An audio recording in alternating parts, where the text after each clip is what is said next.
Hello and welcome back to another episode of the Mentium podcast. In this episode of Stories of Impact, I sit down with my sister, Dr. Anne Deke, an immigrant from Côte d'Ivoire and a powerful advocate for educational equity in Colorado.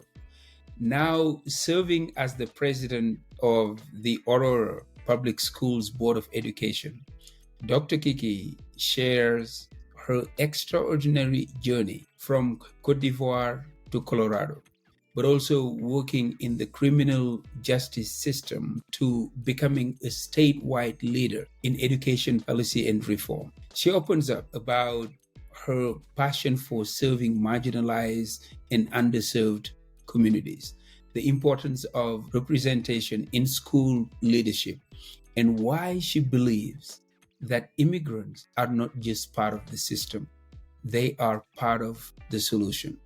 Whether you're an educator, policymaker, parent, or someone passionate about change, this conversation will inspire you to use your voice and your vision to make a difference. So please stay tuned and discover what it means to lead with purpose, serve with compassion, and create an impact that lasts. Dr. Anne, it is a pleasure for me to welcome you to Stories of Impact in the Mentium podcast. Now, the first thing that I would like to ask you is really, you came from Côte d'Ivoire. So from Côte d'Ivoire to Colorado, and now you are the president of the Aurora Public School Board. Your journey is nothing short of remarkable. Can you share with the audience here what life experiences or turning points shaped your passion for educational equity and public service? Thank you so much, Majama, for having me on this podcast. Hello, everybody. Bonjour, bonsoir. As Majama said, my name is Dr. Anne Deke, and I am so excited being here with you to share my story. Thank you. My story is no more different than any immigrant story. You know, I originally came here to further my education, and eventually I stayed because I met a gentleman before I finished my courses, and we decided to get married, and I stayed. And this is how my journey started, really. We got married, started to create a family, and soon it's time for my kid to go to school. But make no mistake, prior to that, I have always been an activist. Always had the platform of, the African Leadership Group or any other group to speak and advocate for people. But really, the advocacy for me in education started when my kid started to go to school. You know, here in some districts, when you fill out the form, they're asking you how many languages you speak, pretty much your demographics. And within your demographic, they want to know how many languages you speak. I speak several languages, so I was proud to put those languages down. Little did I know that could probably come against my child.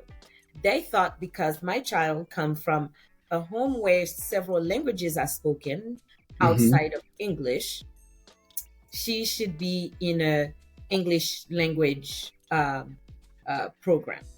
I know. And that's where my personal journey started. Okay, but Dr. N, I don't mean to cut you short, but I think you were jumping so quickly in your work. This shows so much how passionate you are about what we are about to discuss. Yeah. But if you hear what I ask you, I said from Côte d'Ivoire to Colorado.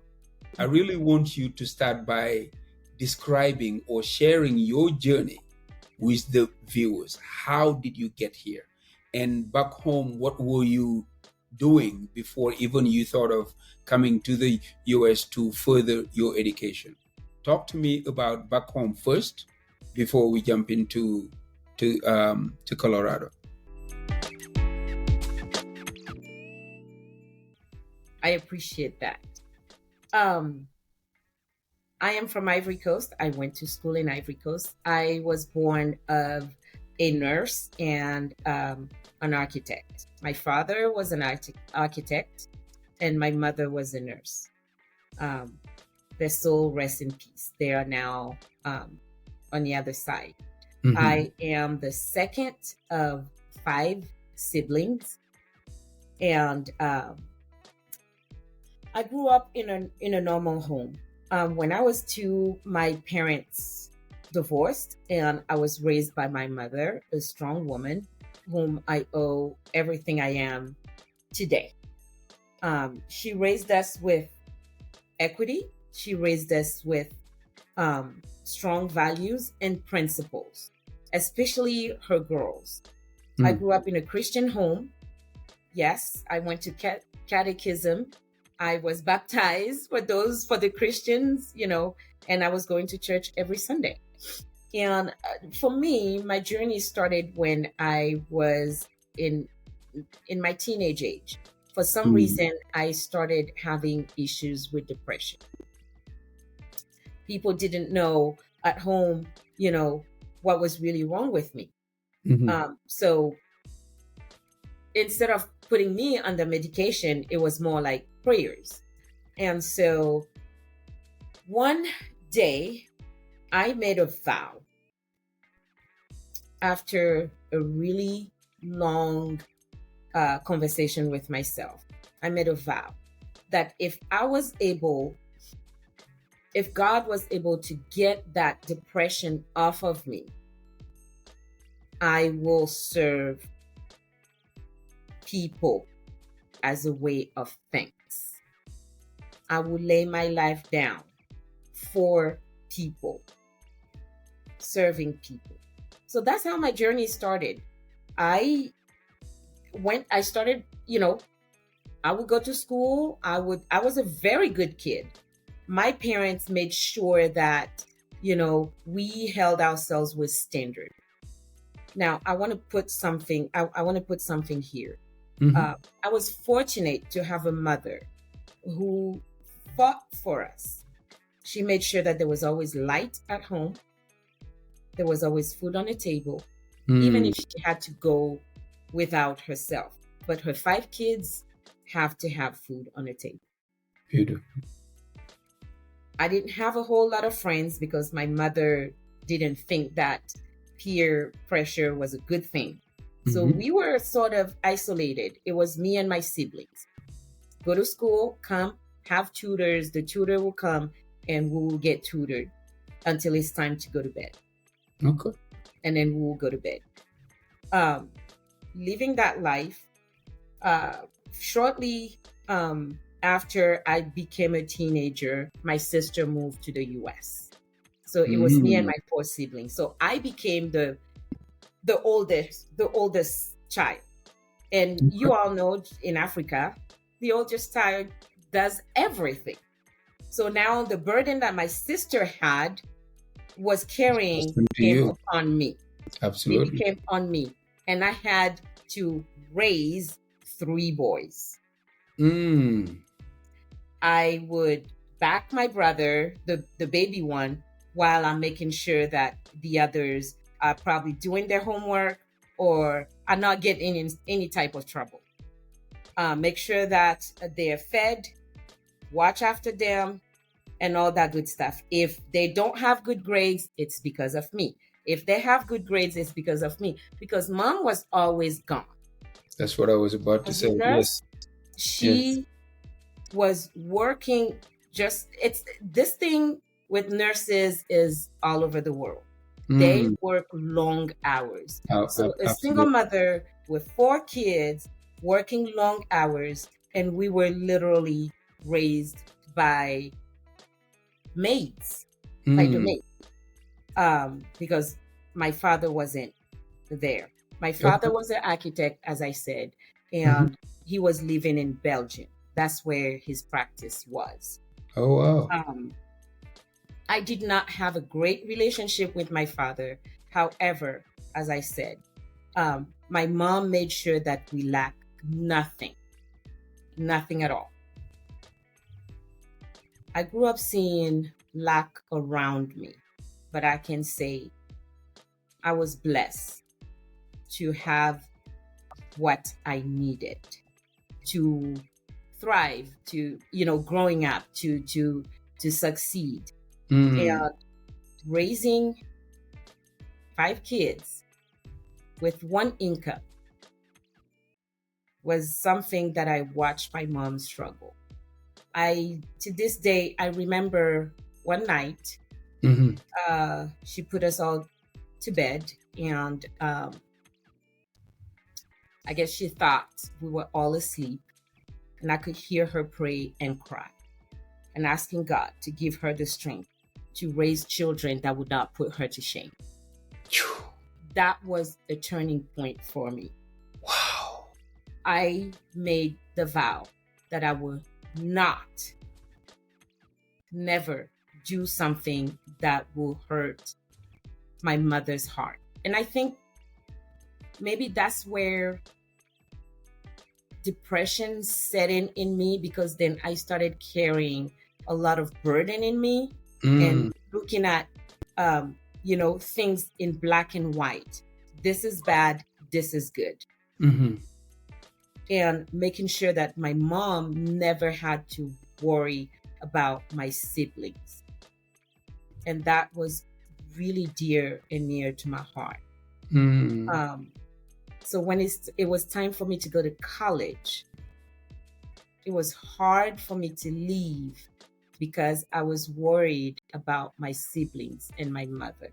Absolutely. I had a hard conversation. I did not want to go to college. But she said to me, no child of her will be uneducated.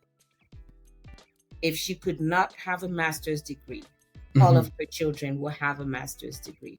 If she could not have a bachelor's degree, all of her children will have a bachelor's degree. And for sure, before she dies, she will know that at least one of her children has the name, the DR behind the name.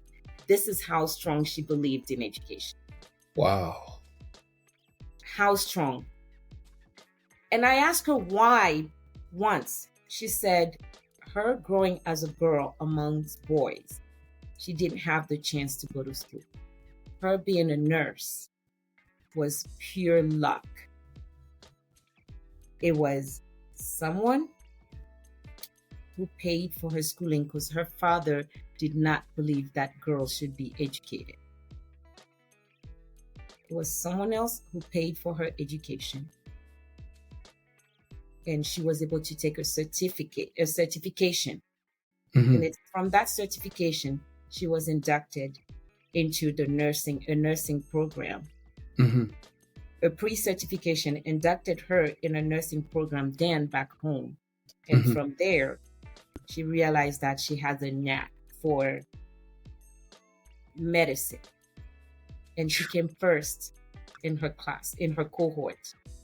She got her X-ray certification.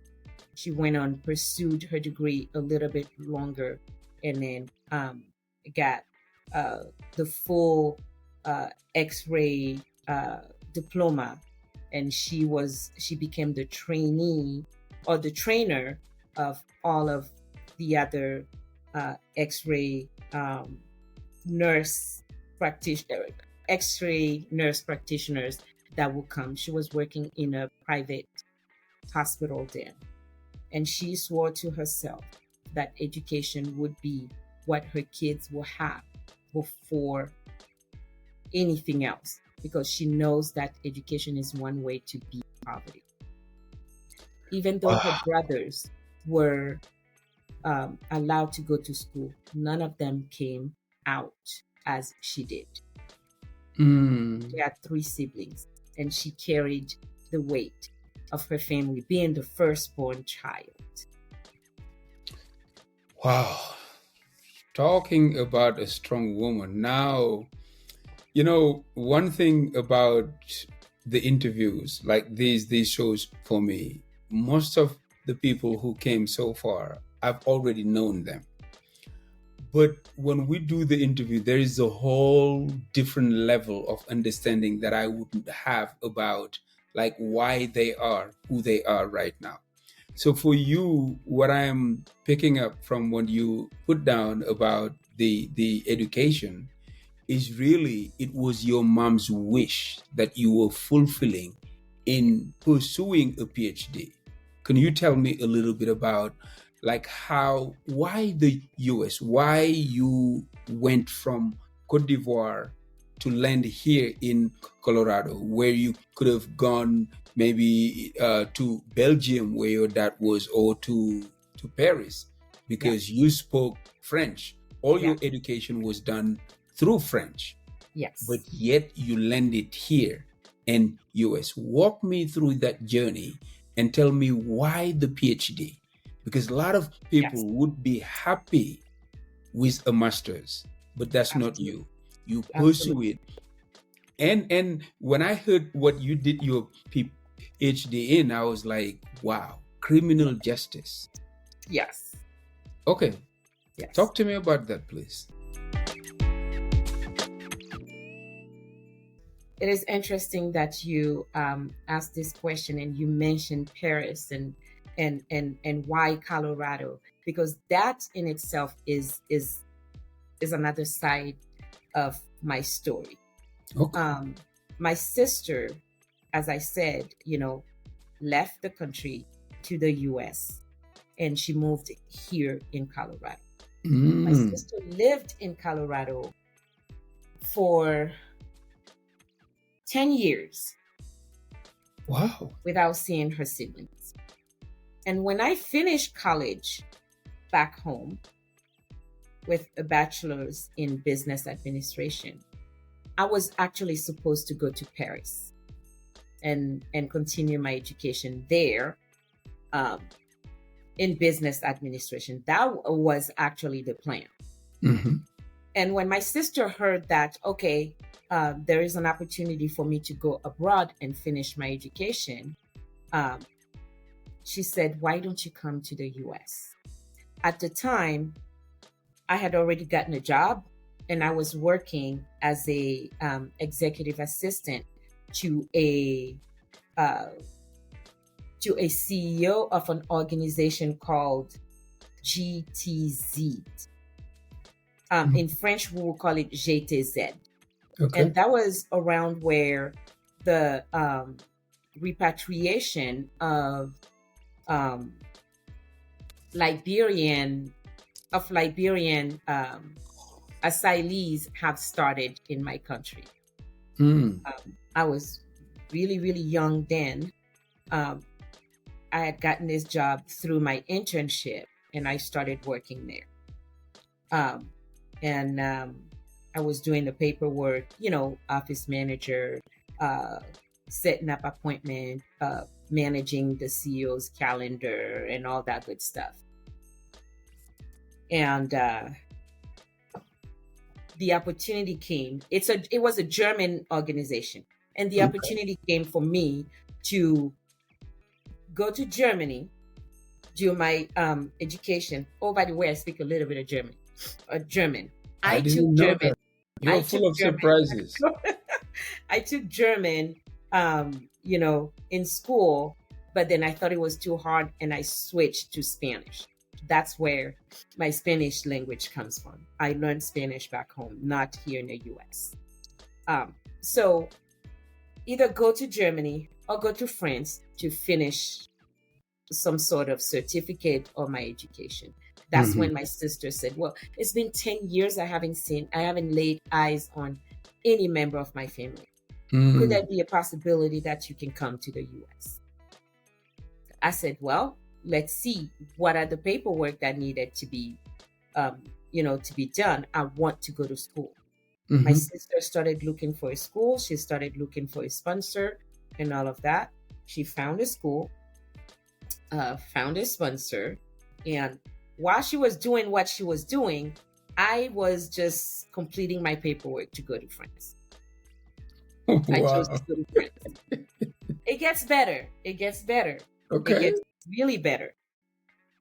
I get my sister connects me with someone here who was thrilled to sponsor me because she's heard how much my sister raves about me and the things Mhm. that I have accomplished back home.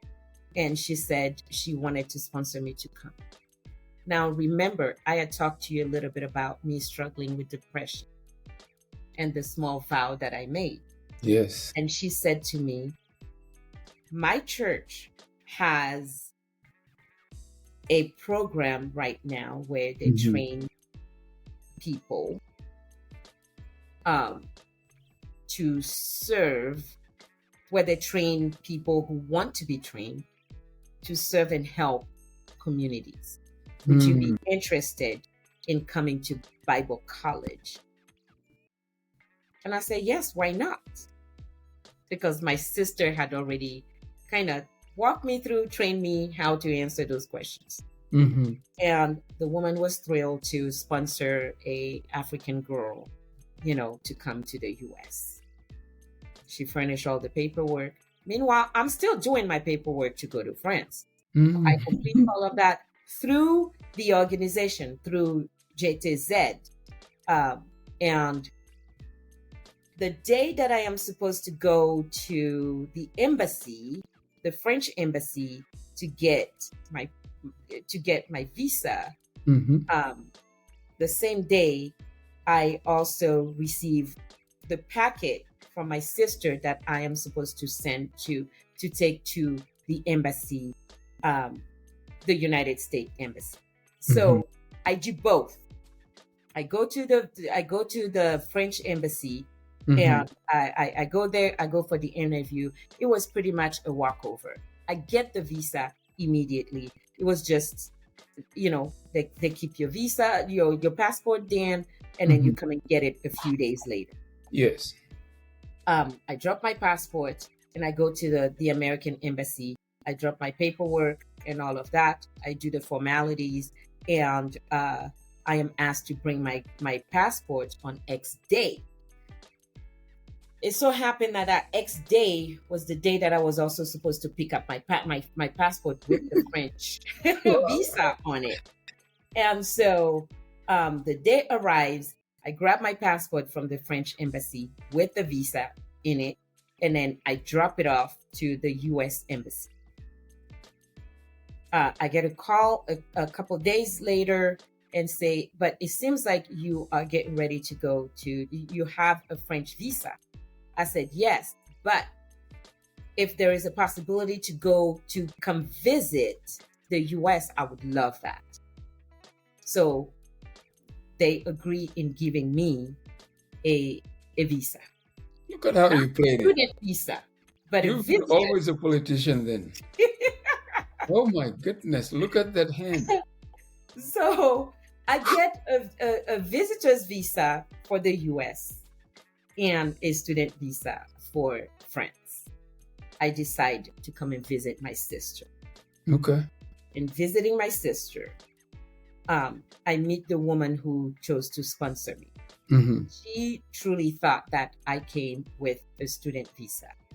And when I told her what had happened, she said, no, you're not going to go home. We're going to pursue it here. To change we're going to it, enroll you. You stay. It's laid deep in my heart to help you. That is the word of that woman. So I never went home. That's how I stayed in the US. She does all the formalities, and I am enrolled in that very Bible college. And I took 4 years. I walk out with an associate degree in biblical counseling. Okay. On the 4th year, that's when I meet the gentleman who will become my husband here in the US. Okay. That is my story from Côte d'Ivoire to Colorado. This is how I got in Colorado. from my blood sister who wanted to see her own sister, and fate got in the way and somehow worked everything, and I came and I stayed. I never went friends. For me, what's beautiful about this is that I am learning all of this at the same time as my audience. I've known you for at least 6 years now, I believe. More. Okay.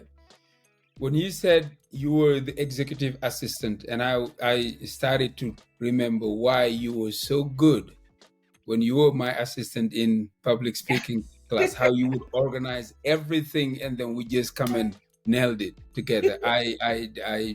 Wow. Yeah. Okay. So, Dr. Anne, from Bible school to criminal justice. Yes. Why? That in itself is another story. Okay. So, remember, I meet this gentleman. We get married. Okay. This gentleman, for the life of him, could not get the police away from him. Him and the police were married. He will always get in trouble and go to jail. Okay, was he an African-American? African-American. Okay. The father of my daughter. He will always somehow find himself in trouble and get himself in jail. And who does he have as his significant other? Me. You. Yes. I decided I have to learn how the law works here, how the rules and regulations in criminal justice work here, so I can help him. At some point, he was in probation. At some point, he was in parole. And I had to learn all of these. What are the things that he can do? What are the things that he cannot do? How do I advocate for him?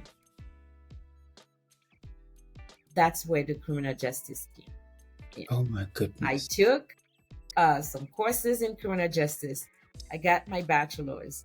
And my bachelor's was pretty fast because I already came here with some credits that counted for me, right? Mm-hmm. So I pretty quickly dove into the bachelor's degree in criminal justice, and I started to find it very fascinating. Criminal law is amazing. The criminal justice system in America is completely fascinating to me. And so I decided to do my master's. I did my master's and I thought, this is really something I want to do. I want to research more in it. Mm-hmm. But how about I try to, since I love criminal law, actually, right? Let me try and get into law. Let me do law. But for the life of myself, I could not pass the LSAT or the GRE or the GMAT. I am just not good in standardized testing. Yeah, I hear you. Some people are not made for that. Yes, I could not.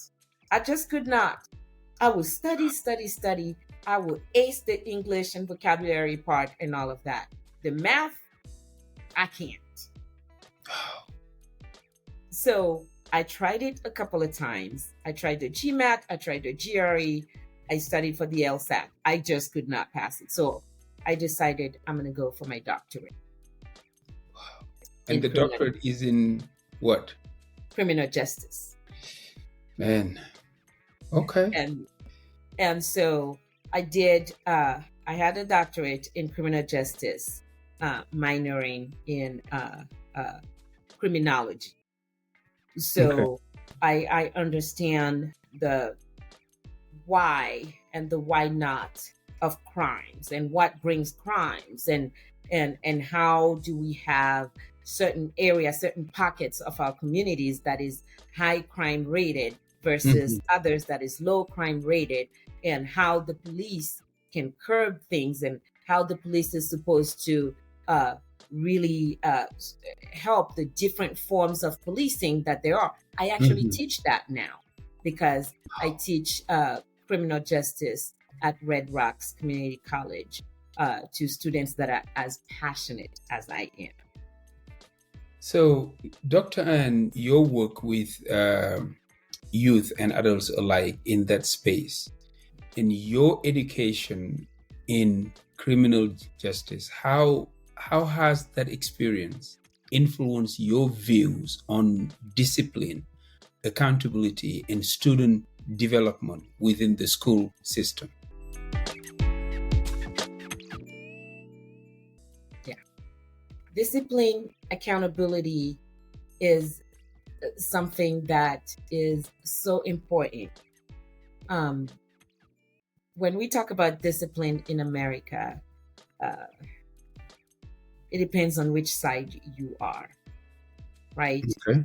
Oftentimes you hear certain populations receive more consequences in discipline than others, and accountability is not balanced. And it is true because of the way the system has been put in place. Let me put it this way. The system is working exactly the way it has been intended to work. And what is that? What do you mean by that? You have to go way back in the roots of the creation of this country, and the slavery time and the post-slavery time, and this segregation time, and all of that. All of these things are very, very systemic, and they have been put in place for a reason. Just as an aside, I also want our community to know that I was appointed to be part of the education discipline reform in our state of Colorado for our K-12 community, for our students. I didn't know that. Yes, I was appointed by the Commissioner Cordova, our education commissioner, to be part of the discipline task force. So the new discipline metrics that you see, I was privileged to be part of it and have my voice, by ricochet, the voice of our community to shape that. Okay. Absolutely. So when we talk about accountability, when we talk about discipline, when we talk about consequences to actions before the law, yes, it has its deep roots into a system that, again, as I say, is working exactly the way it's supposed to be working. That's the reason why reform is needed and has been needed.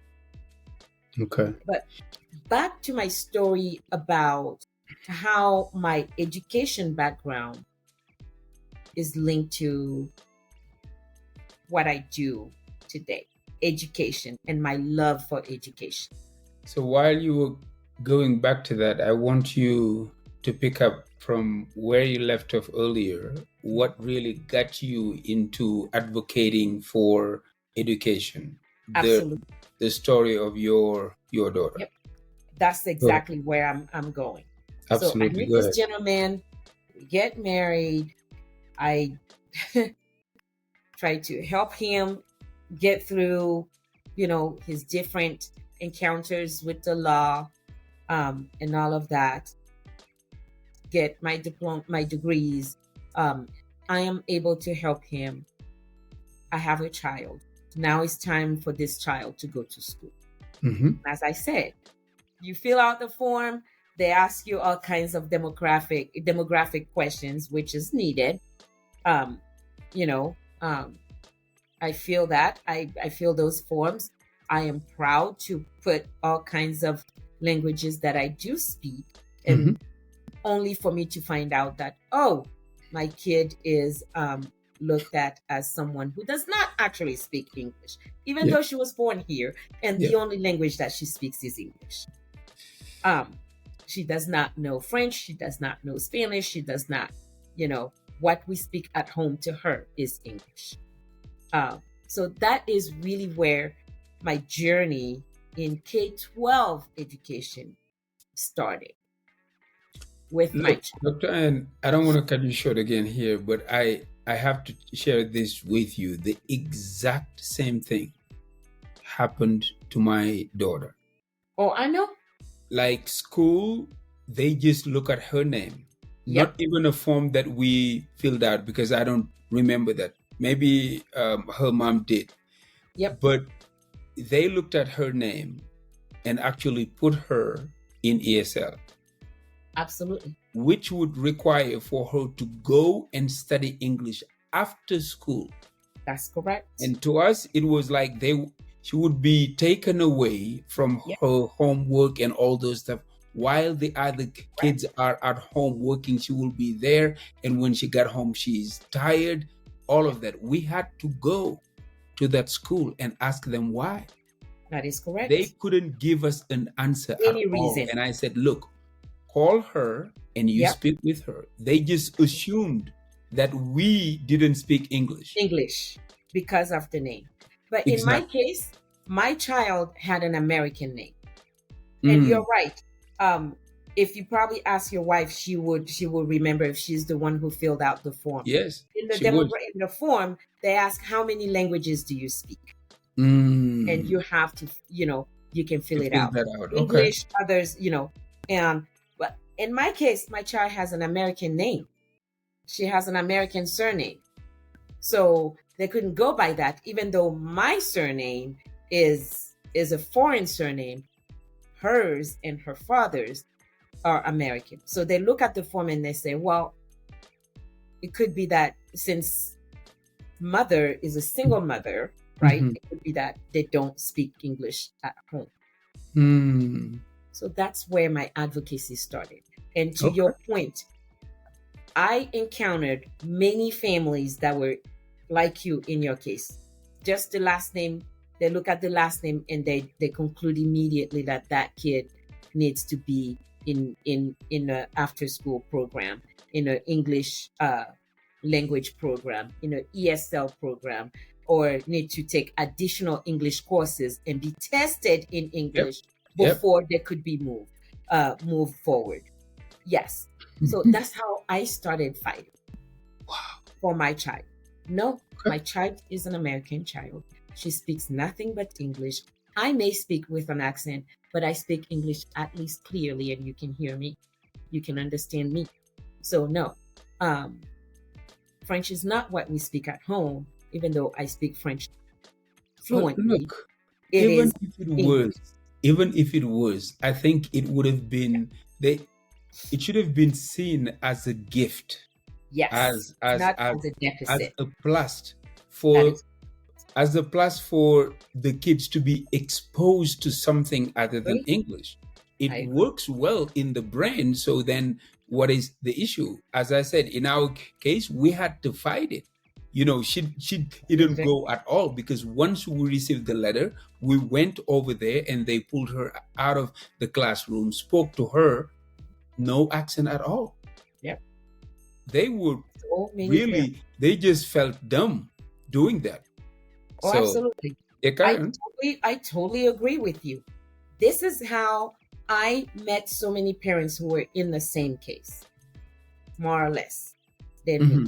Couldn't understand why their kids were in this program that was taking time, unnecessary learning time for their kids.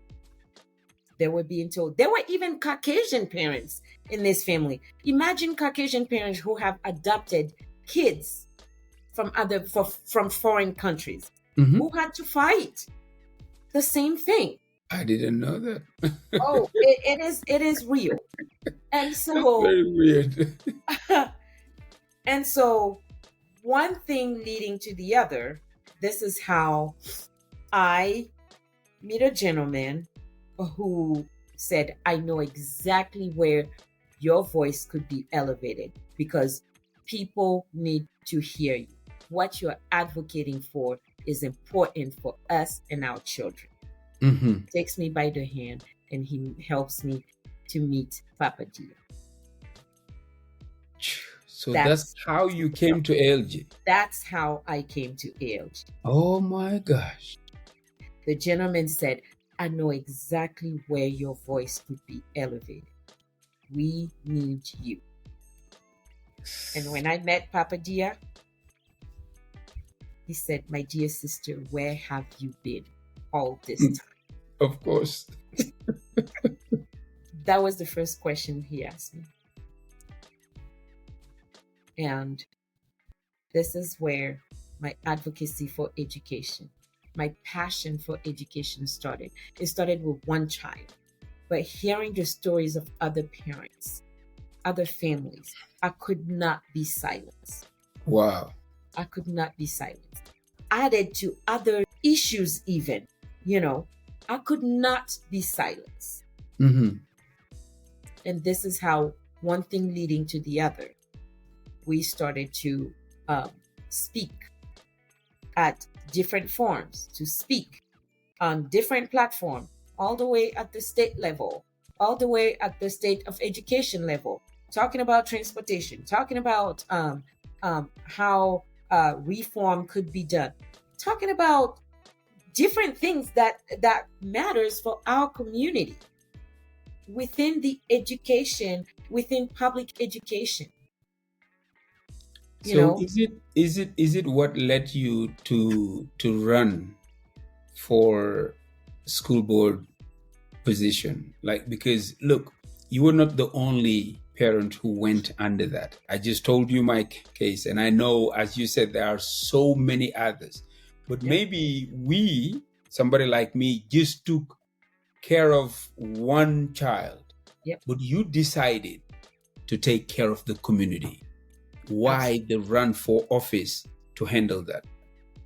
Well, the run for office didn't come from me. Now, if you remember, in 2019, there was buzz about the pandemic starting, blah, blah, blah, and boom, everything shut down. Our kids were left on their own. Yep. Well, Papa and I sat down and we put a tutoring program together. I remember it was Papa, Alphonse. That was something that was in the heart of Papa even before the pandemic. And he was not able to put it together. And he said, Anne, we have an opportunity now. Would you look at that and come up with a curriculum? And it was a blessing. And during that, this is when Papa and other people at ALG asked me if I could run, if I could consider running for office, because according to them, what I was doing was way bigger than just ALG, because there are also other immigrants that probably are not in ALG, but that could use my voice. And that's how I was asked to run for office. And I did run. I said yes. As you know, Professor, when you're asked something at ALG, it's not really asked. You're just being told to do, You've been voluntold. You've been voluntold. Absolutely. So I was voluntold, and with the help of our community, they saw my heart, they saw the genuineness of what I was doing. We won together. I can remember to this day how tirelessly you worked with me, you helped me, how tirelessly some of our younger brothers and sisters walked for me. Because remember, when we decided that I was gonna run, the union in Aurora also decided I was not someone that they wanted to endorse, because they did not trust where I was coming from. So I did not get the endorsement, even though we believe, and we truly believe in public education. Yes. Not get the endorsement of the union.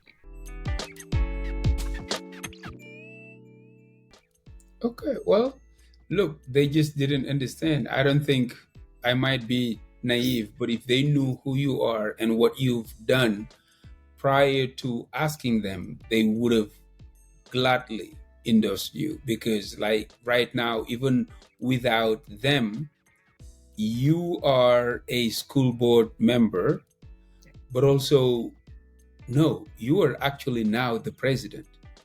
That Yeah. speaks volumes. Yes, I am. And the two things that I advocate for in Mhm. school district, and actually wherever I go, students, teachers, because to me, those two come together. Without one, the other one cannot exist. They are Absolutely. intertwined. We got to take care of our teachers and make sure that their working environment is exactly the way it's supposed to be, is safe, is uh, uh, positive, and give them the tools and the resources that they need to educate our students, and make sure that we keep them accountable as well. So I Now, advocate for these two groups. what message, Dr. Ann, do you have for immigrant parents and students who feel unseen or underrepresented in the public education system? The message is simple, Professor. Teachers, school administration want to hear from you. We want to know what's working. We want to know what's not working. Mm-hmm. It is your voice that's missing as a parent and as a community member. There are so many places where in our school system you could be valuable. There are so many committees you could belong to help not just your kid, but Mm-hmm. other students along, because you are that community member whom we want to have input from. Okay. So come on in. Is it easy? No, it is not easy. It takes time. It takes energy. It takes passion. But trust me, the education system wants and needs your voice. It is valuable. Okay. Now let me ask you this. If somebody hears this message and decided that he or she wants to do something, like how do they go about it? And also, how would you describe your day-to-day job in the public school arena right now? Absolutely. As a parent, as I say, you can start as small as, belonging to your parent-teacher committee Okay. or your PTA, right? Parent-teacher association. You can belong to that. Okay. You can also belong to your school accountability committee, where you make sure that you hear reports from the school principal, and the school principal talks to you, and you know exactly what is going on, including all of the events and everything that's going on to your school. But if Okay. you wanted to go even higher at the district level, you can literally request to be part of your district accountability committee as well.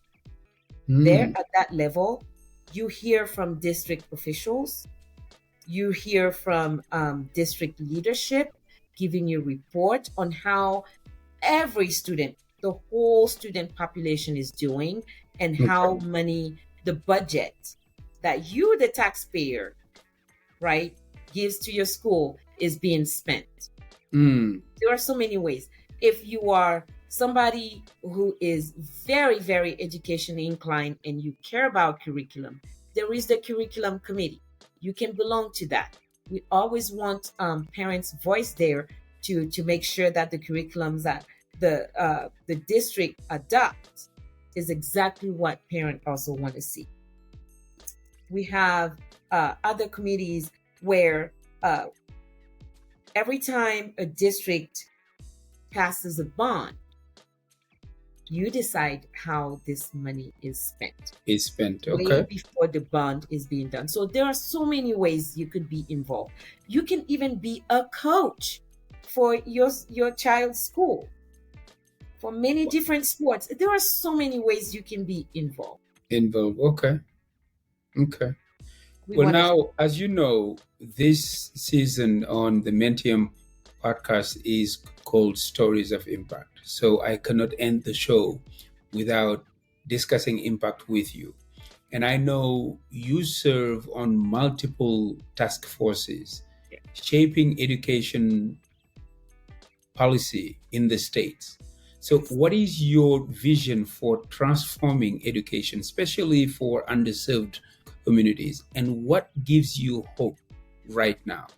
So, the other side of the same question is like, how is your work right now, aside from the advocacy work that you were doing? What other ways are you impacting the community where you live? Every time I show up in any of the task force where I have been appointed, I bear in mind the immigrant voices. I bear in mind the immigrant students. I bear in mind the first and second generation immigrant students. Not to say I dismiss others, but because I'm an immigrant, I walk in these shoes. I understand the struggles. So Absolutely. I bear that in mind. And it is the voice that I bring into that space. As Papa would say, if you're not at the table, you are on the menu. And I wear that every time I walk into those spaces. Wow. Asking the question, what about? What about? What about? Are we looking at it through these lenses, these differences? And people who know me will say, Anne, your perspective is so different, but so valuable, because when you put out your perspective, it makes us think. To me, you cannot continue to do the same thing over and over, expecting a different result. That's insanity. That's the definition of insanity. Absolutely. You got to think innovative. You got to be able to take risks. You got to be able to think beyond even your own thinking. Like challenge yourself to think higher, bigger, and take the risk even to try and implement certain things. If it works, great. If it doesn't work, lesson learned. Let's move on. Let's change. Let's try. There are no failures, just lessons. Absolutely. I would agree with you. There are no failures, just lessons. So when I go into these spaces, to me, I look at where's the problem? This is how I try to impact. Identify the problem, analyze the problem, come up with solutions, different solutions, analyze all of these solutions, and pick out the best option, bearing in mind my community, because I know. And that was one thing that Papa impressed in me earlier on. Everywhere you go, remember, Dr. Anne, there's a whole community behind you. Absolutely. So anything that you do will impact your community. Everything you say will impact your community. Remember that. And it is with this that I walk in, and with this that I bring, I voice my ideas. Are they always easy? No. But sure, I am not going to be quiet. That accent, you're going to hear it. Unapologetically, you're going to hear it. So identify the problem, analyze the problem, identify the different solutions that there are, analyze them, and pick out the best possible, option. That's what I... Dr. Anne, I am so proud to call you my sister, and I was so honored to work with you on the campaign to get you elected. I mean, everything that I was able to do was not enough for me, because it takes the village to raise a child. That's how it is said in our culture. Yes. But the most important thing is like for you to pave the way for other immigrants to walk on. because after you became elected, it was very clear to us that this is what we need to be doing more of. Because having your own somewhere is not the same thing as being represented by people who just assume what's good for you. Yes. As you said, when you walk in any space, you walk in with that immigrant hat. Not that you were discriminating against anybody, but anybody else is taken care of. That's right. But your community. So raising your voice, yes, for the community becomes something of a paramount importance. Yes. And it is my understanding that your term is coming to an end and then you would like to run again. Like, is there any message that you would like to deliver to the audience or to pass on to them that I was not able to ask you?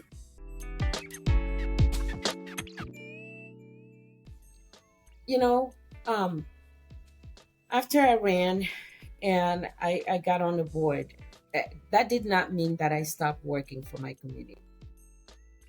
And Professor, you know that. I still chair the parent the parent education committee at ALG. Yes. I still chair that committee where we discuss issues that pertain to us, that different boards put out, where we also make sure that we discuss how we will elevate our voices, where we hear from leaders, both from the K-12, the K-12 field, the K-12 world, right? And also the higher education, because education doesn't end in K-12. No. Right? We got to hear from these leaders as well. We bring them Absolutely. on. They Absolutely. talk to us. We seek them out. Where do our kids want to go to college? We have a wonderful relationship with the School of Mines. We have a wonderful relationship with CU Boulder. We have a wonderful relationship with the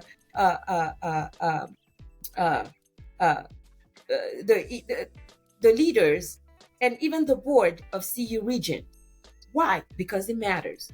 We want them to know that as humble as we are, we mean business. I remember clearly when the dean, maybe not the dean, but with the one who's in charge of the whole university system chancellor. in Colorado. Is it Yep. the chancellor? Uh-huh. He came to ALG with another guy, and they were there really selling the school system to us. Absolutely. Like letting us know why we should send our kids to their school system. Absolutely. That to me was absolutely powerful. But And also ALG is doing do not mistake. It is not affirmative action. This is not affirmative action. Okay. They are coming and selling it to us because they know and they see the value in our kids. Absolutely. We are raising amazing Look, kids. because of the voices also that you and your colleagues are raising, because Yes. LG is doing a phenomenal job in that field. Because Yes. I know every year during Africa Impact, there is the education summit. That every time I attend, I am just blown away by the people who come to attend. Like it's really the VIPs of education who will be there seeking our support. Yes. To do things like that. All of that is made possible by people like you. Absolutely.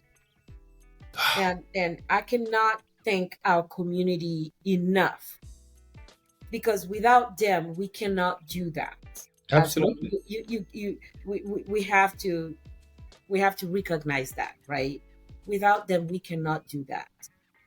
Them understanding, the community understanding that business means business, and when it's time to raise our voices, we come as one man and we raise our voices is the most impactful thing that we could do in Colorado. The But most impactful. how can we further support you to get reelected in the same position? What can the community do right now? Thank you so much for asking that. And as time go by, and when I announce again, and it is official, and by all rules So and am I regulations, already spilling the beans? It is not official yet. by the rules and the regulations of the state of Colorado, I will come to you Okay. asking again for your support by way of,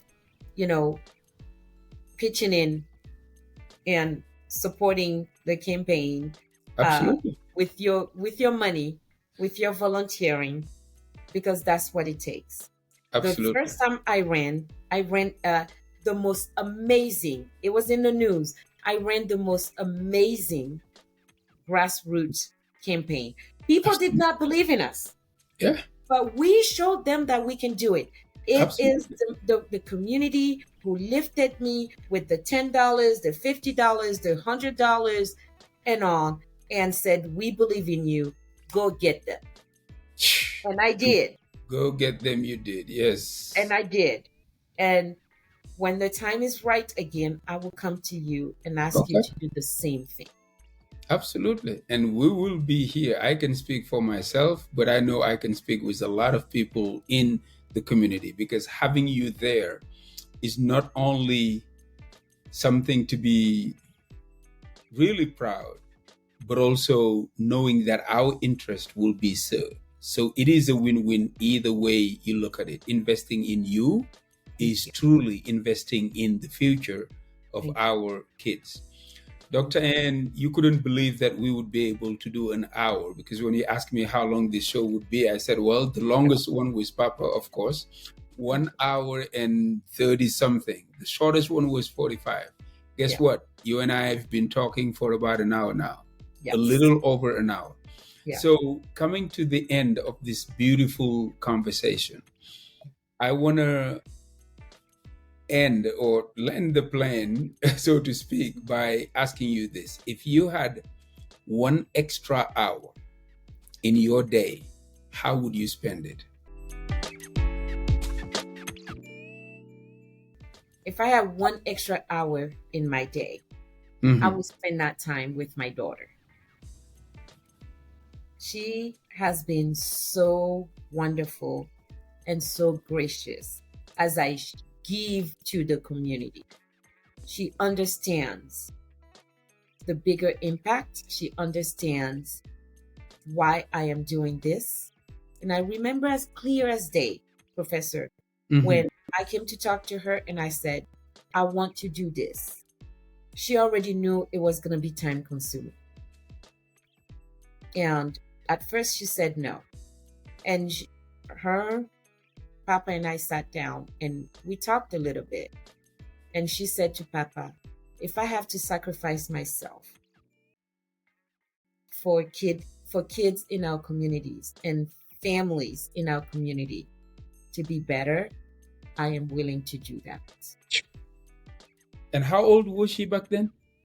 She's now 16. She was 14 or 13. Oh my goodness. Look at that heart. She was at 14. Even younger, because she's now 16. So 4 years back. 12. She was 12. Yes. She was 12. Wow. Yes. Well, like so mother, like daughter. And so supportive. And every time I am gone, she understands why I am gone. She complains very little. So if I had 1 extra hour in a day, I would spend it with her. What a beautiful story of impact. What a beautiful conversation. Just as I mentioned earlier, it is an honor for me and a privilege to call you my sister. I clearly remember the first day we spoke over the phone. Yes. I was driving on I-25 south. and we started talking about personal development. And you know me, I start sharing about Napoleon Yeah. Hills and stuff. And he said, "You are my brother. We need to be talking. We need." And from that day forward, it has exactly been like that until you got extremely busy with the work that we assigned you to do. So I Yeah. can't complain. That's all I'm saying. I've discovered about you today things that I've never known for the like 4 or 5 years, however long we've known each other. This conversation allowed me to know you at a deeper level, Yeah. because the part from Cote d'Ivoire was completely unknown to me. Yeah. I know what you've done here, and that's what I like about this show, because Yeah. it allows me to know my friends at a deeper level. Papa and I have been here for what, like forever, and we've been Yeah. tight. You know how it is when we're around. But during my interview with him, I got to discover things that he never told me Yeah. before until he came to the show. Yeah. So my ask is this: if you know anybody you think should be featured in this show, please let them come. Please make the introduction, because my goal is really to highlight the work that human beings are doing that are impacting other human beings positively. I'm not just like, of course, whatever you start, you need to start from where you are. So, and that is my community. That's where I started this show. Yeah. But I wanted to go beyond. And I know you talked to me about a Latina lady that might come to the show. I can't wait to have her on the show. So, Dr. Anne, thank you so much again. I think you are going to enjoy her impact in the health and policy work is amazing. We are talking about a woman I can't wait. I can't wait. Oh my goodness. A woman who is providing vaccines to our schools. That's how I came to find out. Okay. Calm down now. Calm down. Don't tell her story. Don't tell her story. It is going to be amazing. I love stories. This is exactly. Wow. Okay. Well, I can't wait. I can't wait to have her on the show. So whenever you get a chance, make the connection and we'll make it happen. Thank you so much. You are most welcome. It was such for everybody else. Thank you so much for joining us on another episode of the Mentium podcast, particularly season 2, Stories of Impact. Today was no different. I had the opportunity to speak to a sister, a friend, a warrior, really somebody who's serving the community day in and day out, and from every other end of the state of Colorado, making our kids have better schooling, better education, overall, just better life. So thank you so much for joining us one more time. And please tune in for the next episode. Thank you.